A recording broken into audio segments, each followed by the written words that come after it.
What are all those fancy tools for is my most frequently asked question. Let me give you a quick walk through how these tools help me to consistently make a perfect cup of coffee. I also included a little milk steaming secret which would make latte art at home a lot easier for you. First things first, the container I always throw around is the Atmos Vacuum by Fellow, which is pretty amazing as it removes the air when I spin the lid and therefore prevents my beans from getting stale. Next up, many of you are asking about my scale. It's called Subscale. I honestly love it. It just shows the weight inside of the cup, which is pretty amazing. When making coffee, I usually use 16 grams. I know, it's less than what most other coffee influencers use, but there is this simple rule: the more ground you use, the more caffeine you will get, which means if I drink smaller and less strong coffees, I can drink more before my head starts buzzing. So anyways, next I spray my beans with a bit of water, which removes the static and therefore keeps the grinder a lot cleaner. I did make a video in the past showing the difference it makes. I'll link that one in the description. After shaking the beans to cover them in a bit of water, I chuck them into the grinder, which is already dialed in for 16 grams. If you guys want, I can make a video about how to dial in your coffee perfectly.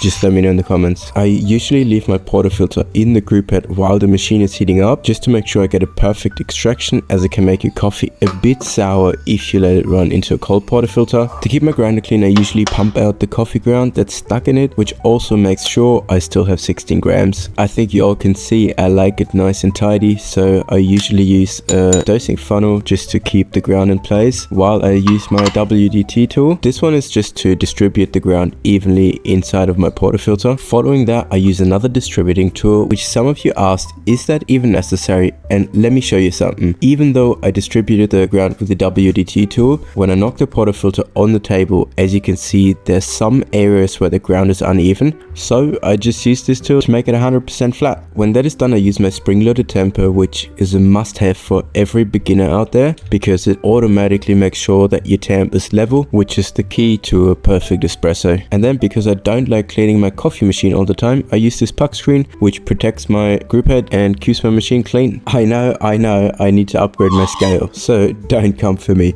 But for now, this one works fine because it measures time and weight of my extraction at the same time. When extracting, I try to be around 25 to 27 seconds with an espresso weight of 32 grams. 32 because you want a ratio of 1 to 2. So for the 16 grams of beans I used, I want double the amount of espresso, which is 32 grams. My shot just ran a tiny bit longer than what I aimed for, so I'll adjust the grind size a tiny bit on the spot for next time. I've received a lot of comments about me throwing away my puck screen after finishing.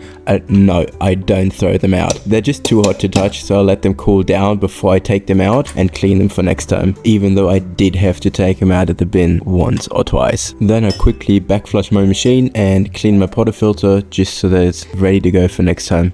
Let's get to steaming the milk. How much milk you use depends on the size of your cup, of course, but I have to say the more milk you use, the easier it is to steam. So if you're struggling with getting the consistency right, maybe use slightly more milk and see how it goes for that. Before you start steaming, always backflush your machine because you don't want any of that water that's left in your wand to be in your milk. When steaming, I like to stick to the rule less is more. Don't move around too much, don't do too much. All you need to do is incorporate some air at the start and then just make it finer. Here's where my little trick comes in. To get a silky texture, make sure your milk rotates vertically so the milk bulges up on the surface. A lot of people tell you to only rotate in a circle, which can lead to you having a blob of froth separate on top, which will ruin your latte art. If you manage to get a little bit of vertical rotation in as well, your milk will turn into the perfect silky texture. Now, when you're done with steaming, always make sure to clean the wands and backflush the machine again, just to keep it nice and tidy. And now you should be able to make some beautiful latte art. If you got any questions about my setup, go check out my description. I got it all linked down there.